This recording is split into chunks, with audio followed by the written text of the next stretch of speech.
Крыт, я без проблем. Но не спускаясь в легкий вес. Ну да, ради чего? У меня был пояс в легком весе, меня никто не побеждал в легком весе. Я просто оставил пояс и поднялся наверх. Ради чего? Ради пояса мне это не интересно. И если он хочет подняться, то его не доказал в легком весе. У него там очень много работы. Тот же Арман Сарукян каждый день выставляет его, просит с ним подраться. Islam Makhachev has slammed the door shut on any immediate showdown with Ilia Topuria, making it crystal clear that he is done looking backward and has zero motivation to revisit old divisions, insisting his legacy at lightweight is complete while placing the burden entirely on challengers to earn their way up rather than chasing his name for relevance. Ну а теперь про ваших потенциальных соперников. Я понял, что вы в легкий вес возвращаться не собираетесь, но все же есть Илия Топурия. Я открыт, я без проблем. Но не спускаясь в легкий вес. Ну да, ради чего? У меня был пояс в легком весе, меня никто не побеждал в легком весе. Я просто оставил пояс и поднялся наверх. Ради чего? Ради пояса мне это не интересно. И если он хочет подняться, то welcome. А верите в то, что Илия может подняться еще на одну весовую категорию? Он может подняться, потому что он тоже ничего не теряет, если поднимается. Он проиграет, вернется к себе в легкий вес, и все, там будет вращаться свой пояс.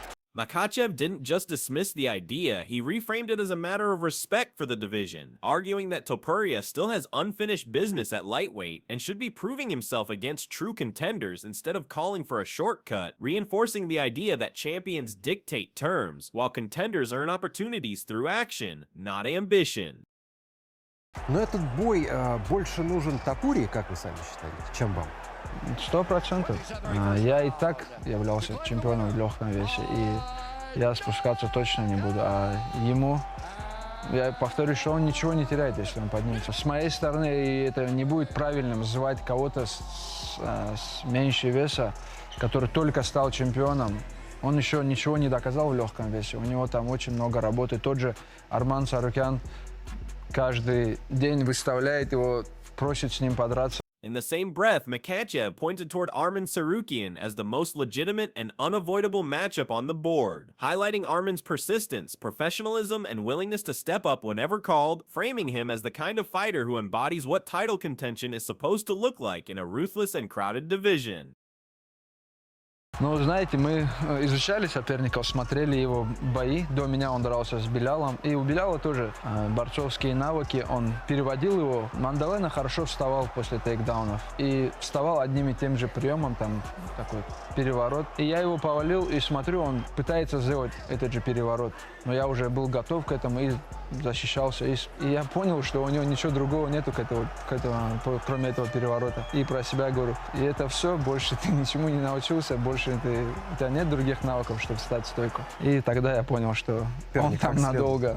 Makhachev also reflected on his dominant performance against Jack Della Maddalena, admitting he was almost surprised by how quickly the fight tilted in his favor once it hit the ground, explaining that meticulous preparation allowed him to shut down Maddalena's go-to escape, after which the resistance faded and control became effortless and absolute. Between Justin Gaethje and Paddy the Baddy. There was a consensus that Paddy has to take Gaethje down, and that if you go back and you look over the history of Gaethje's career, people don't take him down. And meanwhile, the argument would be if it stays on his feet, it would go to Gaethje. Is it that straightforward? I don't think so. And based on what we've seen, I could see where you could come to that conclusion. I'm just sharing, if you follow the sport as a whole, we don't really see that anymore. Meanwhile, the lightweight chaos only intensified as debate swirled around Justin Gaethje and Paddy Pimblett, with the usual assumptions about wrestling versus striking being challenged, reminding everyone that MMA refuses to follow clean scripts, and that stylistic narratives often collapse under real pressure inside the cage when unpredictability takes over.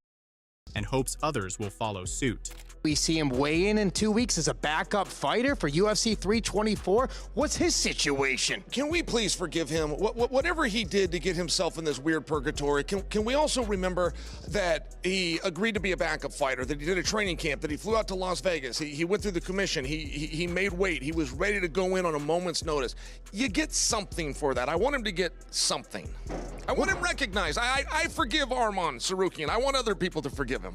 The spotlight then swung back to Arman Tsarukyan, who received public backing for his professionalism after stepping in as a backup fighter, making weight, and staying ready without guarantees, a reminder that unseen sacrifices often define who truly deserves opportunities when the division eventually demands a clear and credible challenger. I want Justin to beat Paddy. Yeah, because that Justin, he's gonna fight with me, but Paddy, if Paddy wins, he's gonna try to avoid me, trying not to fight me, because he's not man like Justin. Tsarukyan added fuel to the fire by suggesting he would rather see Gaethje beat Pimblett, openly stating that Gaethje represents a fighter who won't dodge difficult matchups, subtly implying that Paddy's rise has been padded by selective choices and that real contenders don't look for exits when the heat turns up. He's an amazing fighter though. How do you think you match up against him if you guys are to be matched up in the future? I hope I eventually fight Arman because I want to shut him up. He's a little idiot. I'd love to beat him up. Everyone thinks his grappling's unbelievable. I don't think it's that good at all. You know, if you can't submit Shara Bullet, lad, who's a striker who can't grapple, then I don't think your grappling's that good at all. Before he fought Dan Hooker, I thought that Arman may have been a tougher fight for me stylistically than Ilia. But after watching that fight, he's not. Ilia's a much tougher fight.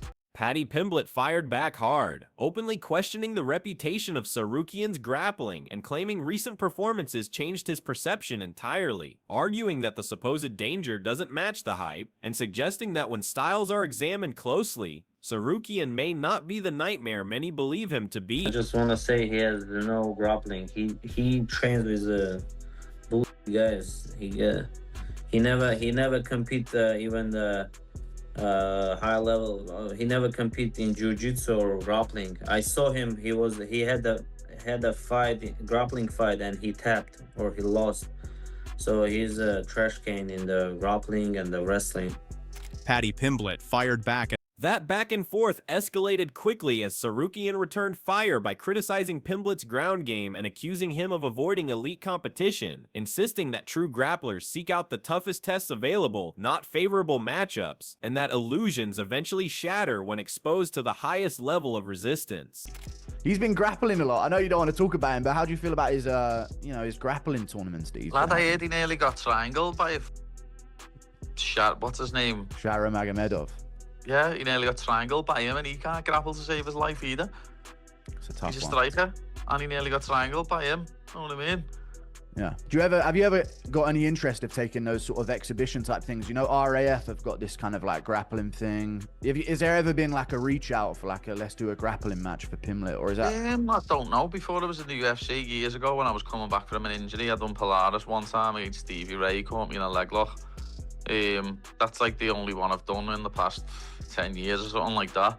I used to do grappling competitions all the time when I was younger and stuff like that, but obviously I'm focused on fighting now. I don't, like, he can go off and do all these other things if he wants, lad, but hopefully he takes his neck doing them. Okay. On the flip side, Paddy Pimblett also pushed. As tension spilled beyond rankings and records, Pimblett also addressed backlash surrounding his comments toward Dan Hooker, claiming his words were twisted into something personal when they were meant as competitive trash talk, expressing frustration at how narratives can flip overnight and paint villains regardless of intent. I never said nothing bad about his mum. Mrs. Hooker's probably a lovely woman, and I never said a bad word about his mum, but then he goes on and says something about my dead mate, who can't defend himself. It was a bit weird. I had my friend's family messaging me saying what's going on here and all that. So, like, the way people have went on about what I said, but no one condoned what he said and said, "What are you doing?" mentioning someone who's dead is very, very strange. But you know, that's the MMA world for you.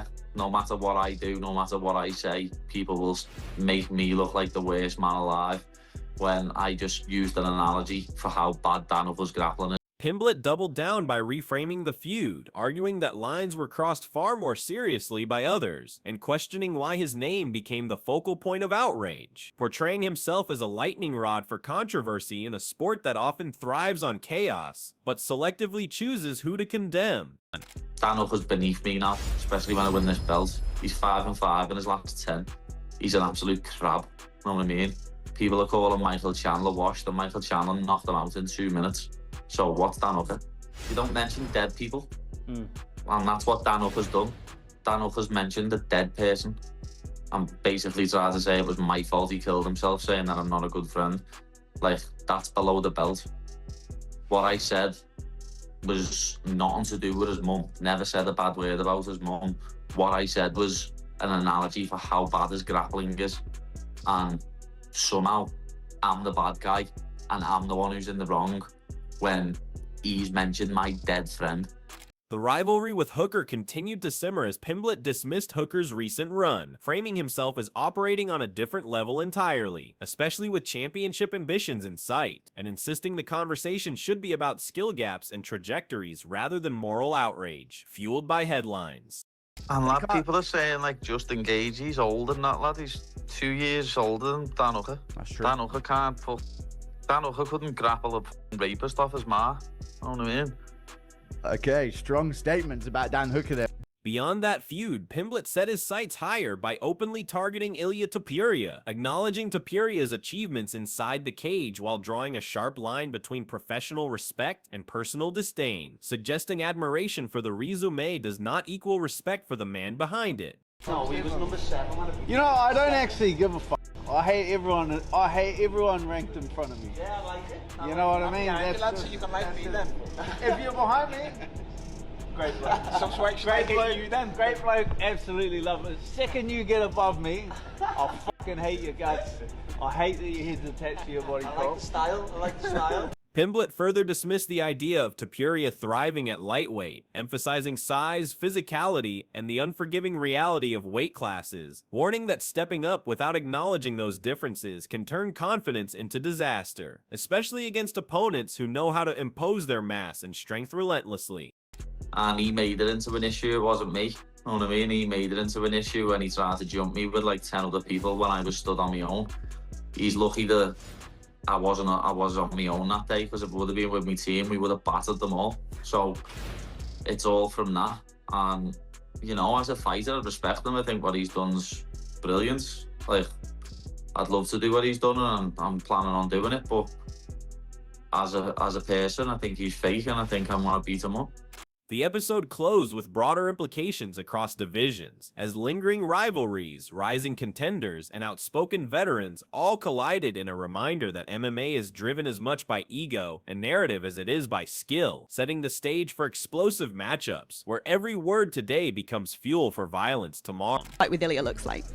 Yeah, I think I beat him up as well, you know what I mean? Like, he's very small compared to me, you know what I mean? He's up to like here, he's not that wide. You've definitely seen that video of him and Pantoja just stood next to each other and they look the same weight. So, like, there's weight classes for a reason.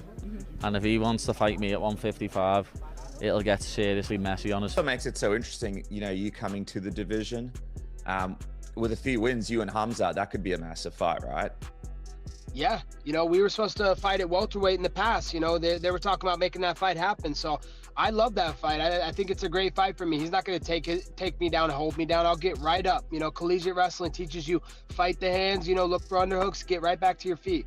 So he's not going to be holding me like he did his last fight with Drickus. It'll be a completely different fight. And then it's a striking fight. And I think he's scared to strike. I don't think he likes to strike people. He doesn't like to get hit in the face. So, you know, I love that fight. So the quickest path to get there is what I'm looking for. If it's Izzy, you know, Izzy would be a great stylistic matchup. And then, you know, whoever else is next, and then boom, let's do it, comes out. Colby Covington also highlighted. Do you see anybody in the top 10 that could beat Hamza right now? I mean, you know, you're going to have to be able to stop his takedowns, you know. You're going to have to be able to strike with him and stop his takedowns, get him tired in that department. So I don't know. I don't know if I do see anybody. I can't see the top contenders off my list off the top of my head right now, but you know, obviously the most worthy contender is Nasruddin Imavov. That's the fight that needs to happen, and you know, he needs to see if he can get through that test before we start talking about him being unbeatable. But you know, I mean, to beat him, you're gonna have to wrestle into him and defensively have insane sprawls and insane down blocking defense and stop his takedowns and make it a striking fight like Gilbert Burns did, or have such good jiu-jitsu and striking that you can counteract one another.